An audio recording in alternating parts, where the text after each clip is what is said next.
Hey guys, PeeCarNoo here, bringing you the GTA 5 video, GTA 5 racing video to be exact, on this awesome new track created by Bruffy13543, and this is a purely muscle car race, and I'm using the Dominator because that's the only muscle car I have.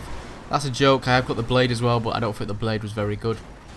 But what you're about to see in this video is a photo finish to start with, and an epic battle between me and Doodle Monopoly in the Dukes, the fan favourite from GTA 4. The Dukes actually rivaling the Dominator, and on this particular track it just goes to show how much a traction orientated car like the Dukes competes really well around these tight twisty corners, you know.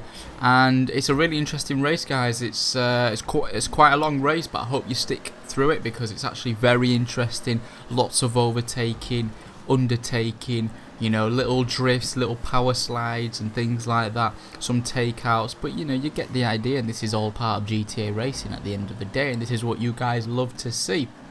So, whew, that's a breath and a half, that. So let's get into it. So this track is called R.O.N. Raceway, created by Bruffy, like I said. Link in the description if you haven't seen it already. You probably have, but it's there anyway. But yeah, really, this is the first time I ever played this track, and you know, it was a really interesting track because there was no barriers on the inside, so people were trying to skip the checkpoints, you know, cut the corners, and some people did actually miss the checkpoints and had to go right all the way to the back. But I sort of stayed true to myself and just try and think of, you know, the parameter of the checkpoint and what are the limits of it, and you know, I did well and I didn't miss a checkpoint anyway. But yeah, there was no barriers on this particular track, and that's really good in an airport race because you don't want barriers on the inside because you've already got these grass verges as sort of apexes. You know, you've got these little grass. If you cut the grass, then you can go on two wheels. I get knocked out there completely. But yeah, barriers are okay, you know, for things like this section here, for like chicanes, because obviously it adds a bit to the flow of it. You don't want to be going straight across. But for the main part of the airport, as you can see now with the grass and the green sort of tram line things, whatever you want to call them, you don't really want barriers there. So this is, you'll see Doodle now in the Dukes. This is the last corner of the track. It's really tight, hairpin. As you can see, the Dominator locks up on its inside wheel, losing the power, can't put the power down. The Dukes is actually really good at applying the power down straight away. And as you can see, it's really traction worthy through these tight corners. You can see it actually starting to pull away. I'm trying extremely hard through these corners in this Dominator, you know, flicking the analog stick, you know, applying half a throttle around these tight twisty corners so I don't spin out and I don't, you know, lock up and things like that. Whereas the Dukes, you can sort of just let the car do its thing, you know. It's really good in traction.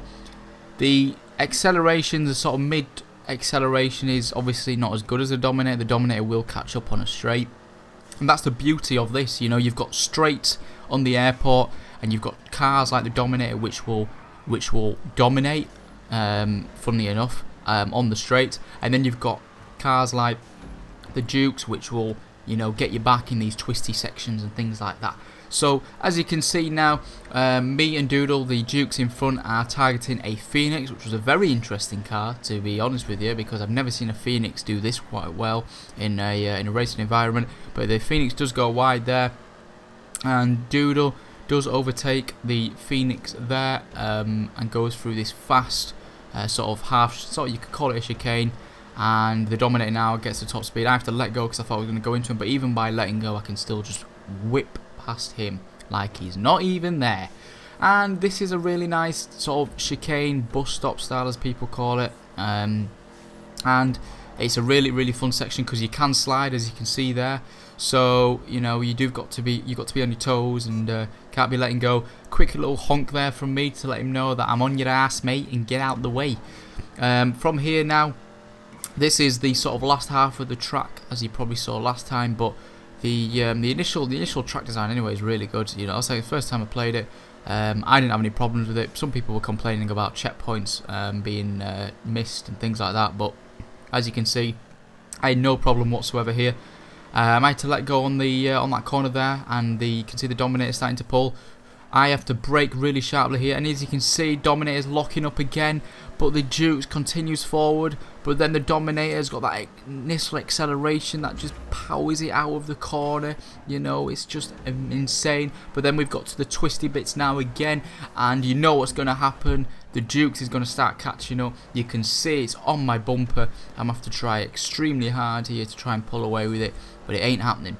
It's not happening on these tight corners, and you know, and this battle here, right, guys, you know, muscle racing is quite good in a way, because it's got so much car variety now in its class. It's so competitive, and it takes the most skill within a car class, because you've got, you know, muscle cars are not the most driver friendly cars in GTA 5 or even in real life. You know, you try to race with a muscle car in real life, they're not exactly the most poised and the most accurate things. So you can see it's extremely hard. I do oversteer there, and that's where the Dukes just pulls ahead, and it's just back and forth action. And you know, at the end of the day, the Dominator is still my favourite muscle car, just because I've sort of got to know how it drives, the sort of limits of it. It can step out on me at times, but there's you know, you always find a car within a class that you just know, and you just go for it. Some people like things, you know, some people go for the Blackfin and things like that now, which is a very good muscle car class. Not sure why it's in the muscle, but you know, I suppose it's added to another muscle, which is a good car to race against. Oh my god, fucking hell, I didn't take a breath there. But anyway, yeah, this is the last lap of the track. As you can see now, we're going to this last half of the section, going behind the LS airport, where all the planes are. So make sure you got your boarding passes. And what you're about to see at the end now is an extremely close finish. Like, it was unbelievable what happened. I didn't even expect it. I actually thought, you know, something's going to happen here. You know, this could turn out for the worst for me. Bit of lag there by dude. I think he scraped the barrier on his door, but then obviously GTA thinks he actually crashed. So as you can see now, I've got a bit of speed. Random Virgo out of nowhere. Try to cut the corner anyway. And as you can see here, we're approaching the last hairpin. And what you're about to see, guys, is awesomeness. So anyways, I hope you guys enjoyed this. I definitely enjoyed this. And you know, if you like these type of videos, you know what to do, guys. You know you need to leave a like, and you need to subscribe for more of these videos. So yeah, guys, that was a really close photo finish. And if you want more of these, like I said, support the channel, and I'll see you in the next one, guys. Cheers.